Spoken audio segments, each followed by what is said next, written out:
Alors, maintenant que vous connaissez mieux le métier, il est intéressant de se poser la question, est-ce qu'il y a des conditions spécifiques pour accéder au métier? Comment y accéder? Eh bien, c'est ce qu'on va voir tout de suite ensemble. Alors, sachez que contrairement à certains métiers réglementés, il n'existe pas de diplôme obligatoire pour devenir formateur d'adultes.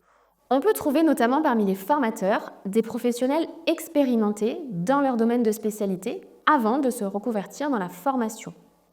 Avoir une solide expérience est un atout majeur.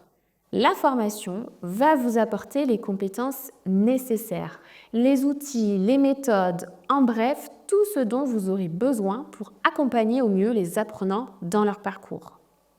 Alors, peut-être qu'avant de rentrer en formation, vous avez effectué des recherches, mené des enquêtes métiers pour identifier, comme tout métier d'ailleurs, quels seraient les avantages et les inconvénients de ce métier. Il est important de se poser cette question pour être certain d'avoir pris en compte l'ensemble des paramètres et être conscient de ce que ce métier passionnant implique. Car oui, c'est une richesse et donc un avantage de pouvoir contribuer en tant que formateur au développement professionnel d'apprenants.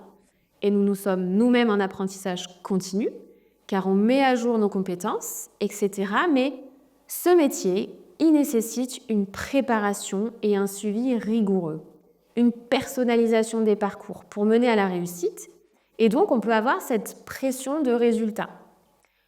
Vous allez rencontrer une multitude d'apprenants au travers de différentes sessions de formation, différents profils, parfois difficiles, et donc il va falloir devoir gérer ces publics, par exemple, pour que tout le monde puisse avancer dans sa formation. Alors, je vous laisserai prendre le temps de regarder en détail ces avantages et inconvénients que vous retrouverez en dessous de cette vidéo, car il me semble essentiel pour vous de vous donner une vision la plus complète possible de votre métier et d'aborder les différentes casquettes du métier. Parce que oui, vous êtes formateur pour adultes, mais pas que. On pourrait au moins compter 11 casquettes différentes.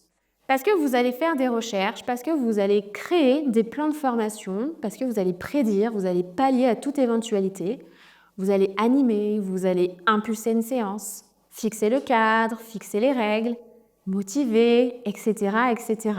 Eh bien, tout ce que je vous ai dit là, ce sont autant de casquettes qui se cachent derrière ce métier de formateur pour adultes. Je vais vous laisser le temps de parcourir les différentes casquettes métiers qui vont vous permettre d'imaginer de manière complète votre métier et je vous retrouve au chapitre suivant.